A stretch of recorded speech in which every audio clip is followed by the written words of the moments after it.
Okay, let me see. I don't think it's going to take 10 minutes to disprove the existence of God.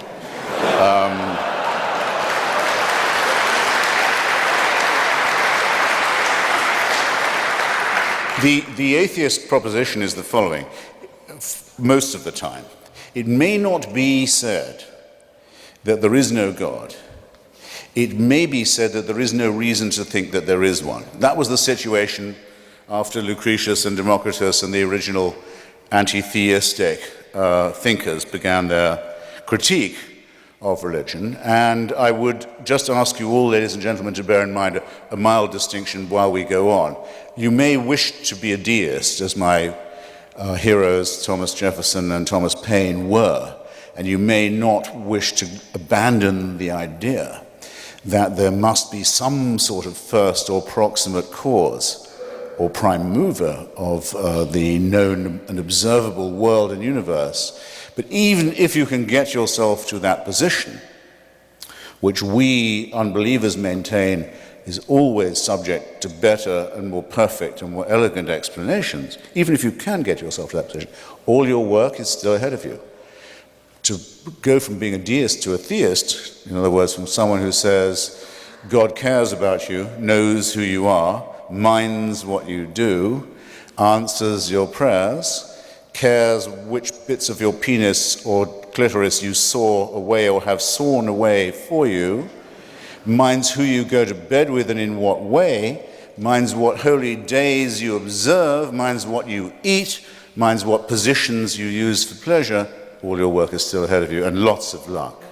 Because there's nobody, even Aquinas had to give it up. There's no one who can move from the first position to the second. The reason deism can be attractive is because it allows you to get around like arguments for the existence of God, the Kalam cosmological argument or whatever, by saying like, yeah, okay, there was a first cause to the universe, but that's it. Like, then it was hands off.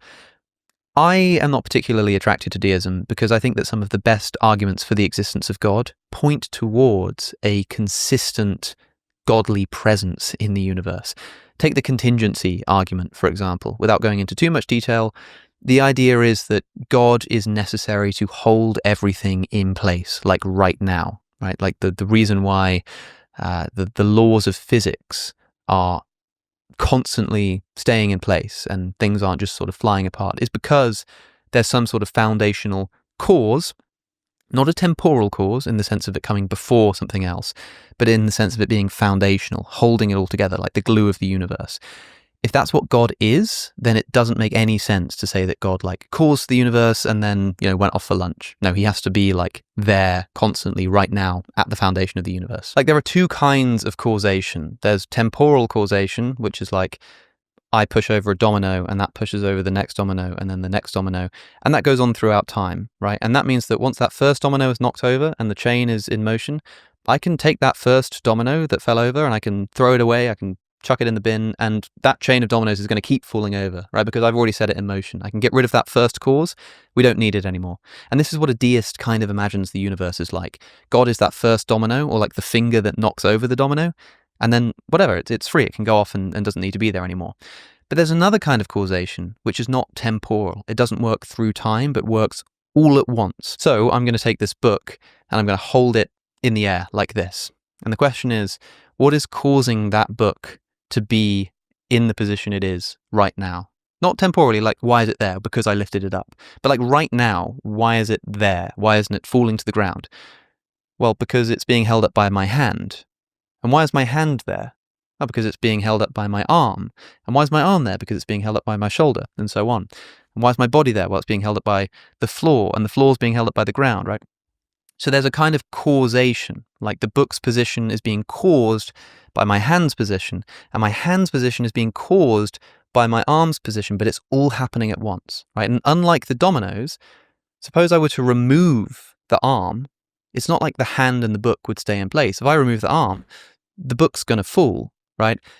And so it's not the kind of causation that can be set in motion and then the first cause just disappears. So this kind of causation, this hierarchical causation, as it's called, as opposed to temporal causation, If we push that question all the way back, like remember the book being held in place by my hand, by my arm, by my shoulder, by my body, by the floor, by the ground, by the earth. What's holding the earth in place? Well, like gravity is, but what's holding gravity in place? Like what's kind of making gravity consistently have the same kind of force?